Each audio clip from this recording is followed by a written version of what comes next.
What's up, everyone? You are tuned in to the channel Eps. I'm your host, EEPMON, episode 94. So, we are well into August, halfway point, August 15th. And that means it is time to start preparations for September and also October. September being the Banff Forum, which will be held at Whitehorse, Yukon, September 5th to the 7th.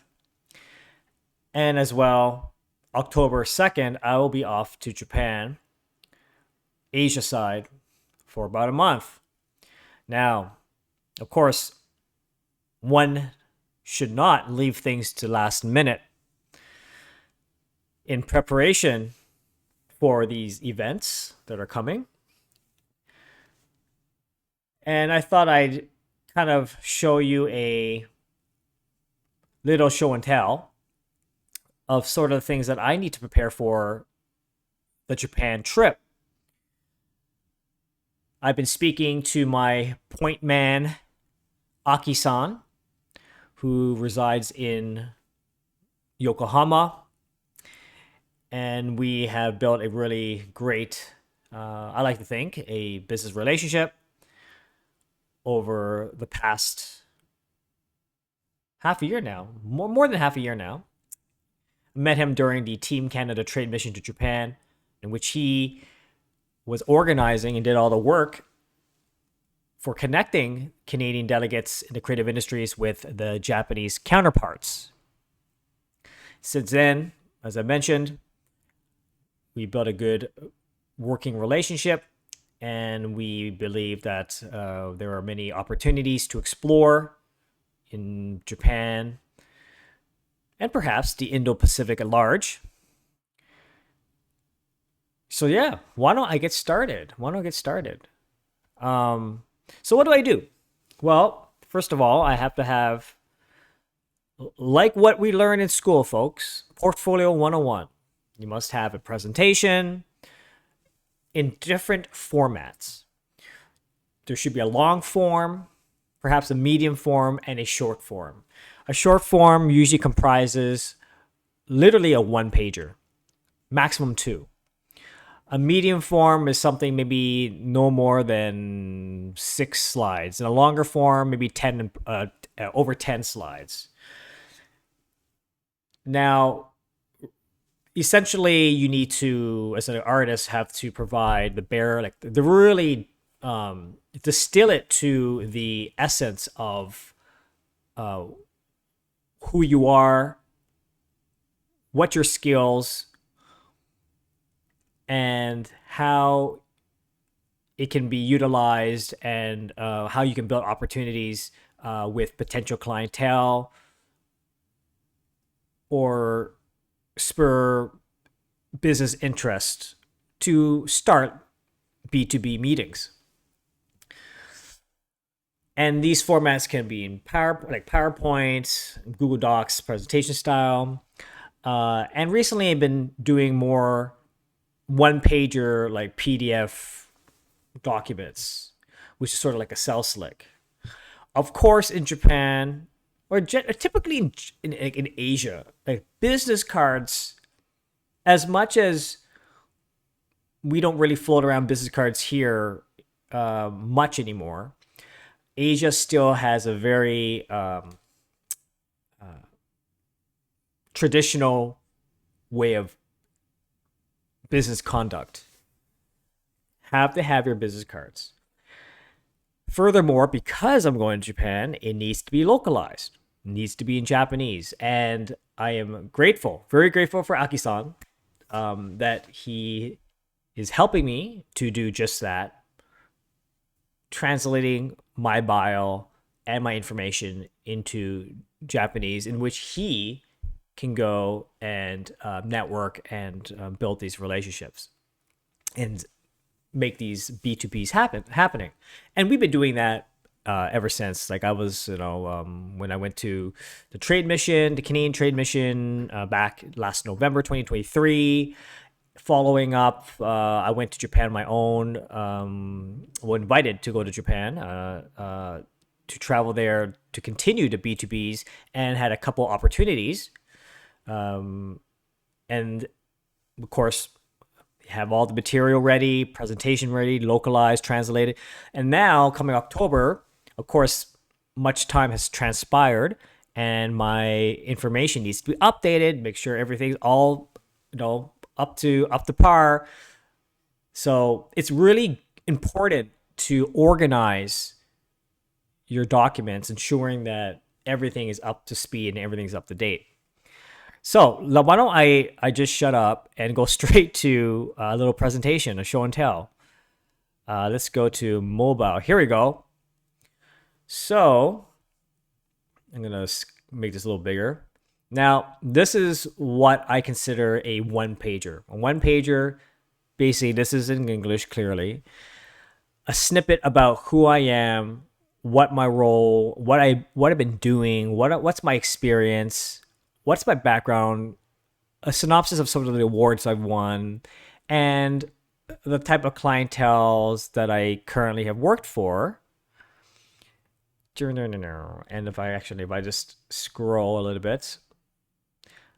bit of a clients include highlights, projects I worked on, clients I worked on, brands, etc., contact information, experience, the sectors I'm engaged in. Okay, so we have all that, and then the Japanese version is basically has to be translated so that you want to be as proactive as possible to ensure that your audience can understand as seamless as possible, right? I mean, nothing can be a more, how do I say, it would be kind of strange. Imagine if someone wanted to do business here in Canada or do business in the United States or an English dominant language, right? The first language. And then they come in with a completely different, it could be all in Chinese or all in Japanese or all in like another, culture language, right? I mean, that's not going to sit well with the prospective client. Now, understandably, English is the first world language, so there is a little bit of a, how should I say, a privilege with the English language. However, I believe that, and we believe, and I think is understood in industry, that by putting that extra effort to translate things goes such a long way, because one should not take anything for granted when you're building these relationships. So this is the Japanese version, right? Very similar, and there's certain things are still in English. I mean, digital artist and creative entrepreneur can be in katakana if we wanted to, but I think the most important is the meat and guts of the information. Even clients include could be in Japanese, but it's that's fine. But most importantly, it's the content, the bio, and as well as sort of like highlights and backgrounds and target audiences. Very important. And another one I want to show you is because here's a medium. I'll show you a medium example of a presentation. Is this, if I get that up? I'm just juggling everything within one screen. That's why dual screen is important. But you know what? I'll figure it out. Scroll that here. So this is more presentation style. Okay. EEPMON NFT artist, eric@eepmon.com, a bit of background. So having a medium type presentation allows more flexibility with imagery, more content to add to your bio, bullet points. So you kind of like expand a bit further. Again, this bio is taken directly from the previous document I sent you, that I showed, that I revealed, and but just more of a presentation format. Again, more expanded highlights of the brands I worked with. You can see there's a little bit more space. So yeah, I added a bit more in there. The murals that I worked on. Here, more imagery of the collaborations. So yeah, and a bit of a splash of the projects and artwork, and a thank you. So here that's an example of like cornering all or as much as possible your the potential meetings that you engaged in, right? That you would potentially engage in. If it's a 30-minute meeting, then perhaps use a medium one, or if it's like a long one, a 1 hour, 45-minute, then that's maybe more catered to an audience. You doing presentation speak, then perhaps a longer one. Sales Slicks, kind of like a one pager. It's very brief and boom. It's like you're just giving out, get the information out there. Just the whole purpose is to bring it out to your just as if you're giving out business cards. Spread the word, really. And this is very easy, right? And as a PDF, it doesn't need to be printed. It's a document. It's small. It's a small file. Email attachment. Client or potential meeting individual only has only have a short time span to look at information. So boom, there it is. So I thought I would show you a little bit of a background of that, and we're still progressing with our development in our preparation for the event for the trip. You can see I'm really tired. I don't know why. I don't know. The weather is really hot today, or humid. So I was out today. The sun was beating, so perhaps mine's a little bit. But yeah, so we're preparing for that. Lining up some potential meetings, and we see where it goes. Now, what's my outcome? Do I have an outcome or a goal from like post Japan event? Well, I mean, it would be nice to secure some opportunities. Okay, that would be incredible. But of course, I would expect to have established some great contacts. That's a no-brainer, and also furthering the business relationships with my previous meetings when I was back in February. So that's called relationships, folks. That's networking, right? It's not, like I said in my previous episodes, if you watched it, it's not like you go and travel, you network, and you expect an opportunity right away. No, that's not the reality. The reality is you got to go back, continue to go back, build the relationships, build the friendship, understand each other, build that trust before anything gets discussed or talk shop, as they would say. So I would expect that to happen. And yeah, I think that, and also I have this, what's the word? It's not, I have a goal. I do have, wasn't too hard to think that up. My goal is to set up a shop in Yokohama, Japan. If I could somehow expand into Japan, in partnership with my contacts over there, I think that would be a great positioning for EEPMON. I believe that there's so much untapped potential.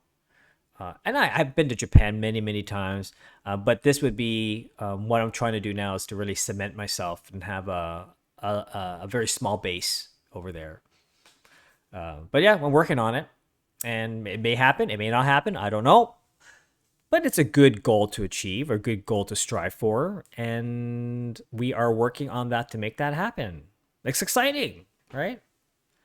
How cool it'd be to have a little base there, but of course, there's going to be a lot of logistics, and that means more traveling and all that. But that is what a creative entrepreneur does.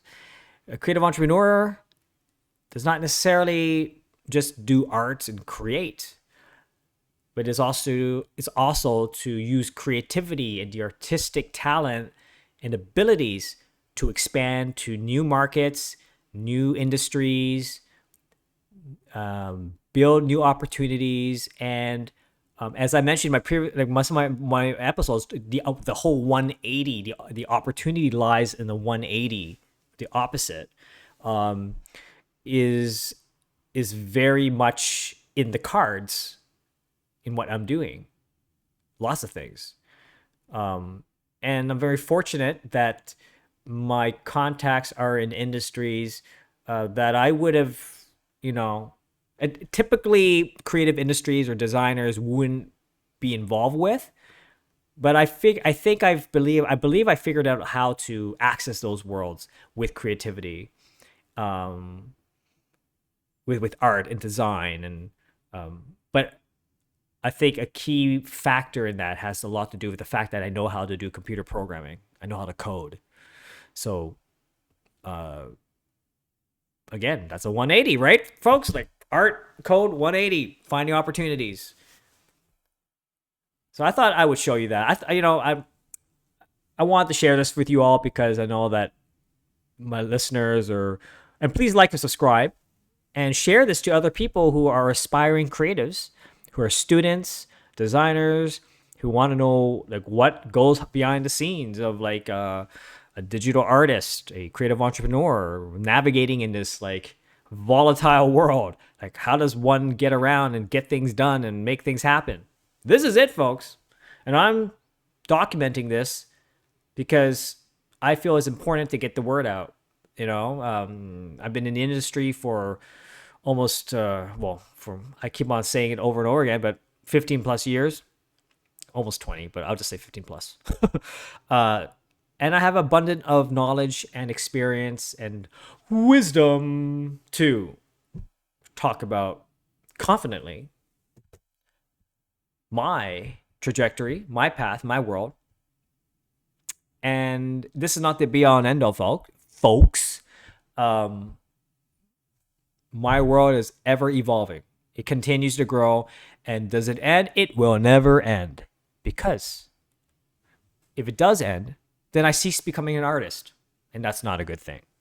Anywho, I hope you like what I had to talk about. Again, please like, subscribe, comment, share this to your buddies, share this to whoever who wants to hear about art, in navigating art in this crazy world. But yeah, have a great evening, have a great afternoon, have a great morning wherever you are in the world. This is the Channel Eps, episode 94. Thank you for listening, and talk to you soon. Bye-bye.